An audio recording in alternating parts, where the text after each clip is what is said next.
Ose shalom bimromav, huyase shalom aleinu, ve'ako Yisrael, ve'imru, amen. I'm back, y'all. It's been a long time, 4 or 5 months since I've recorded anything for our community. And today, the fire within was too loud. There are too many connections, too many stories and words of synchronicity and healing and wholeness and love to not share. So here we go. I've been on a recording sabbatical from the podcast and from the YouTube channel and interviews, and really been doing a tremendous amount of inner curiosity, inner journaling, lots and lots actually of teaching, circles and clients, and first in-person retreat was this past weekend. And life is flowing and growing. The spirit is flowing and growing inside of me. And there have been a lot of changes. So since I last recorded, I have left my role at American University and the Maryland Institute of Integrative Health. And I will be co-creating with a dear beloved friend, Michelle Molitor, really helping to grow Nectar Consulting, doing well-being and wellness, corporate organization, B Corp, nonprofit, emotional well-being, mental, physical, spiritual, really helping organizations and corporations move through this new world that we are emerging into. And so this feels so fun and scary, and I'm growing and creating and have to walk my walk and talk the talk. So I could hear the beginnings of the whispers of the university adjunct teaching. Probably in the winter. I had a feeling it might be my last semester. I wasn't sure what that would look like and feel like, and just kept listening and kept listening. And after the semester ended, really heard loud and clear, it's time for this chapter to close. So I had already been in conversation with Michelle, and I'm really excited about trying something new while also honing my energy and teachings and studies around spiritual ecology, deepening what it means to be Jewishy in this world, what spiritual activism looks like, what communal care looks like on the ground in our world, how to raise our own advocacy, voices, strength. And really what's coming through today, which is why I wanted to record, is I really want to help us all get to the root of the crap that's weighing you down, or that's weighing us down. And so that means a real focused energy and attention towards the dark stuff, or the hard stuff, or the I don't even want to say bad, but the stuff that's like, that kind of weight. I feel like if we can come together in community and start to pick at some of these issues and wounds, we've already been doing it, right? So let me just be clear.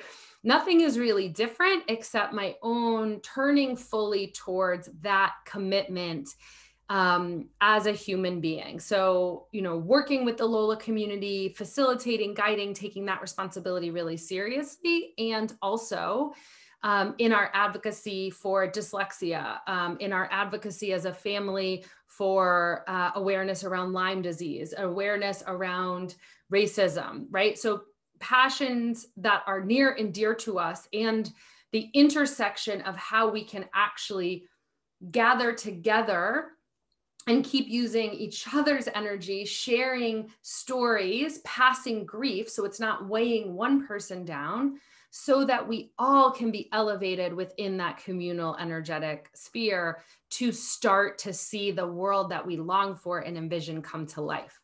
And so today's like digging is, we've been having a lot of conversations in Lola land and in circles and some clients around perfectionism, around the weight of perfectionism. We will be doing this fall some work on inner mother wounds and how they show up as a result of patriarchy, as a result of earth-based wisdom not being part of our daily life, ritual, ceremony, initiation, community, grief. So these areas have been coming up. And I remembered, I was sitting this morning having coffee, and I remembered that I'm looking up the date that it came out, 2000, why can't I find the date here? Oh, 2016. Okay. So that was the year that I closed Little Om Yoga Studio. Well, actually I closed it in 2015, and then 2016 was my first year out on my own.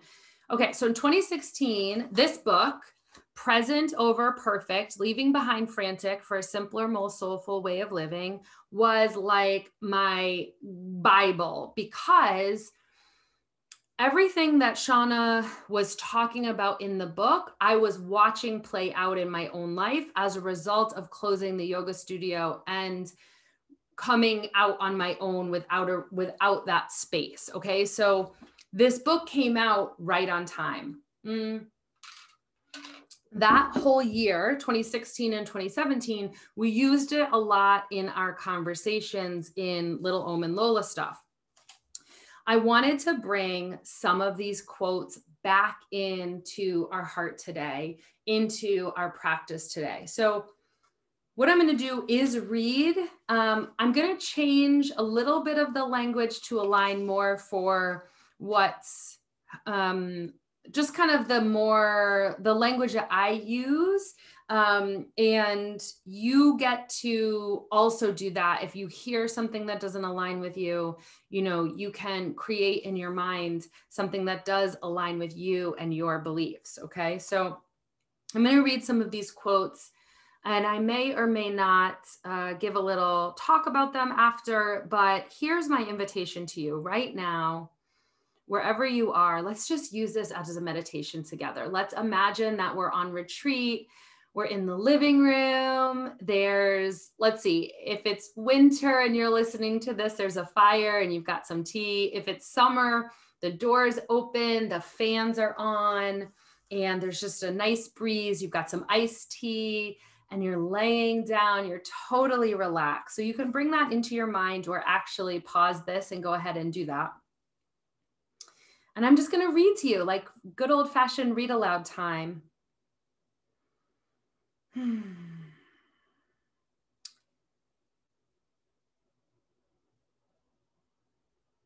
Taking some breaths, pausing, being in stillness.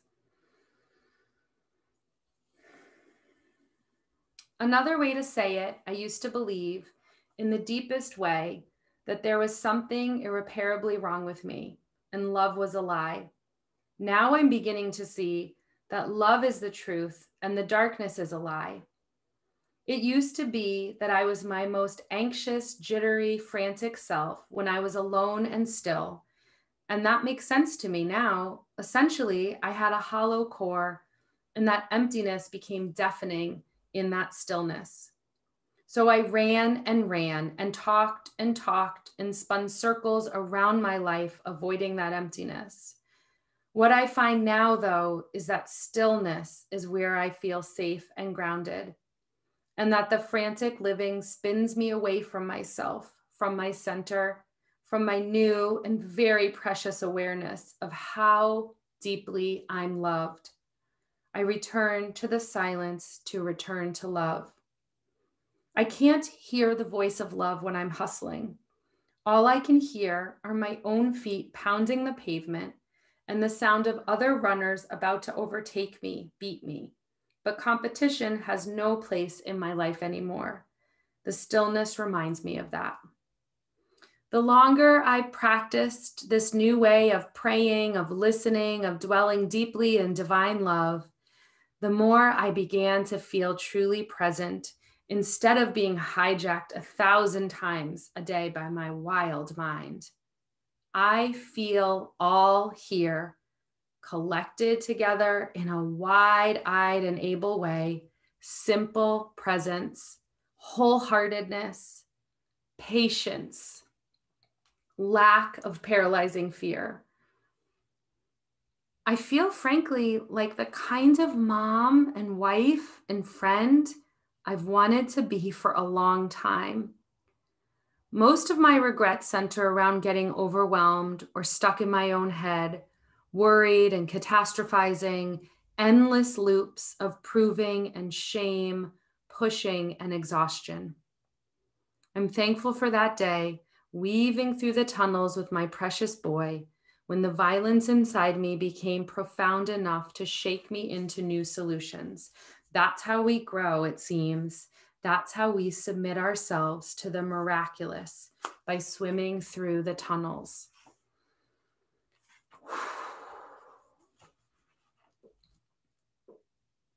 There's so much in there around what happens when we become the woman we've always longed to be, in how we show up in our relationships and how we prioritize and care for one another and ourselves. And that the slow down and the letting go of the race, right? It's almost like dropping the reins, dropping the oars, letting other people run ahead, provides this depth of presence and awareness.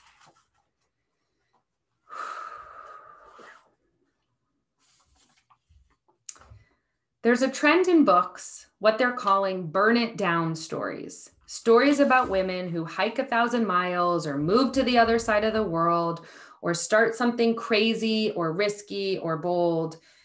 This is my burn it down story, essentially. What I'm burning down are the expectations I've held for who I had to be, what people needed me to be, and the distance those expectations created between the divine and me, and between the people I love in me, and between the beauty of the world and me. 1,000,000 years ago, or 20 really, I bought a card at the little hippie gift shop in my college town. I glued it to the front of a notebook and scribbled in every direction, every inch of those pages. And this is what the black and white card said: "Barns burned down, now I can see the moon." So much about burning down. There's so much, especially right now in the height of Pitta season, the fire season. What are we transforming?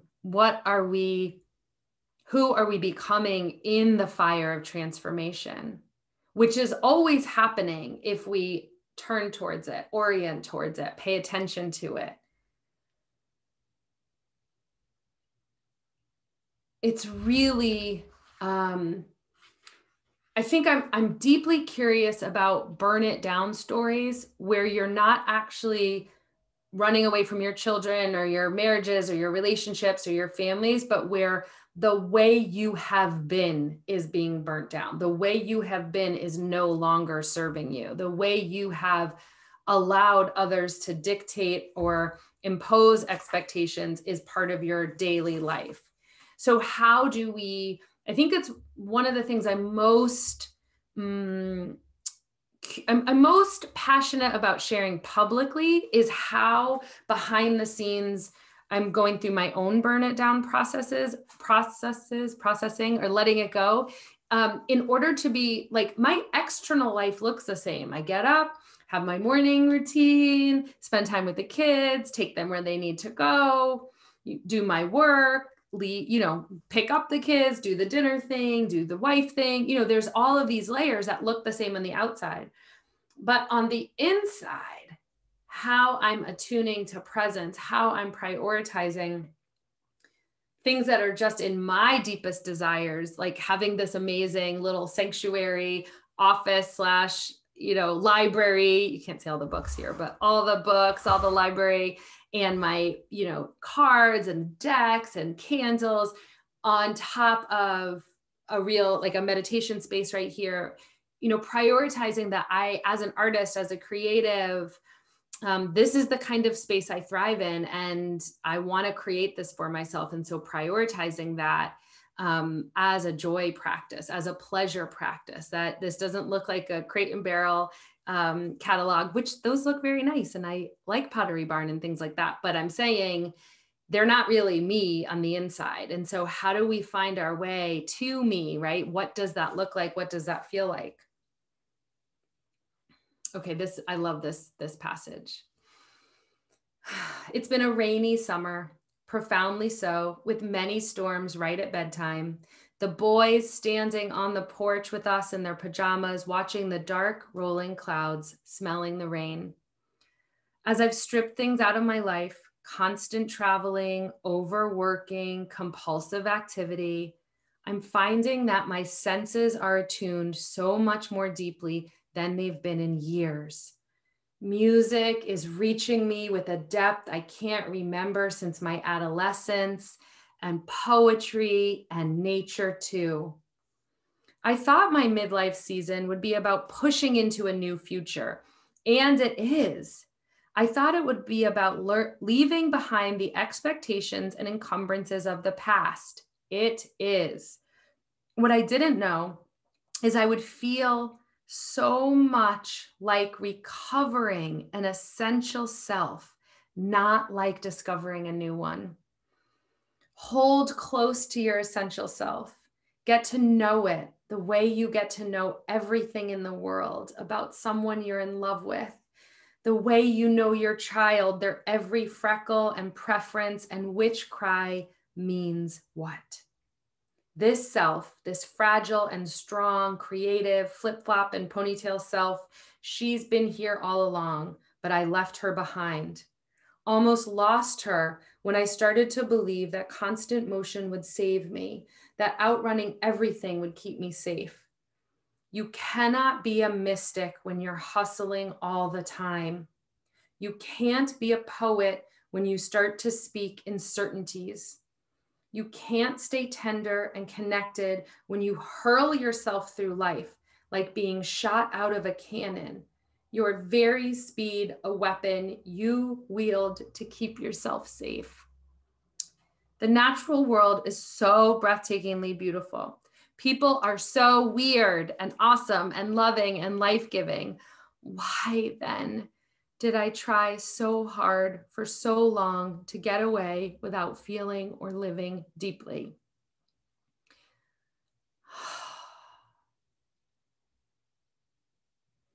The pace of our society and the trauma response of faster, more is real.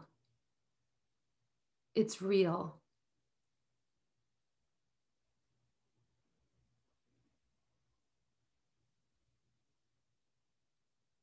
Now I think about my own running away, constant striving. I think about the survival techniques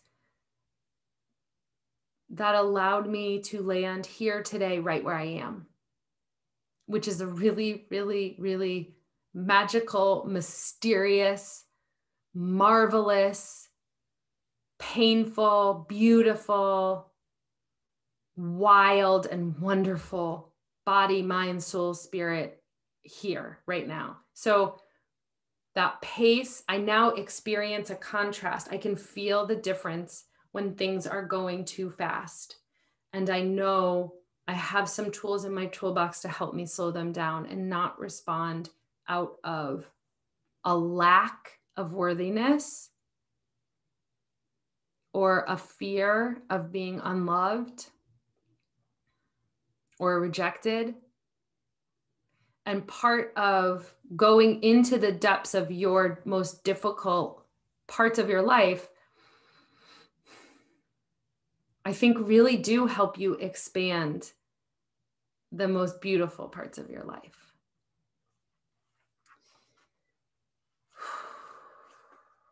There are so many other beautiful tidbits in this book. And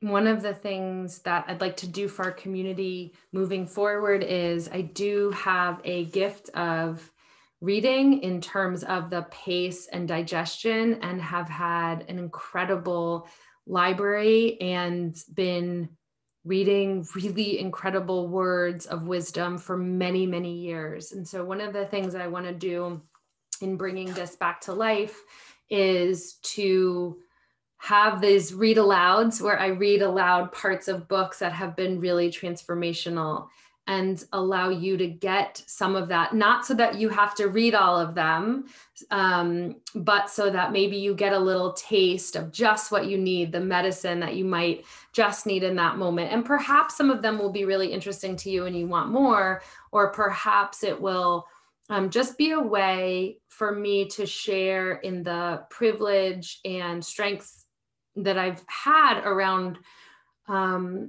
reading incredibly life-changing books and integrating them and being able to listen and take action in my own life. And so may these words be for the highest and best of your life and my life and our life together in the circle. Deep breath in. Deep breath out. Ose shalom bimroma. Uyase shalom aleinu. Ve'ako Yisrael. Ve'imru. Imru. Amen. Shalom, everyone.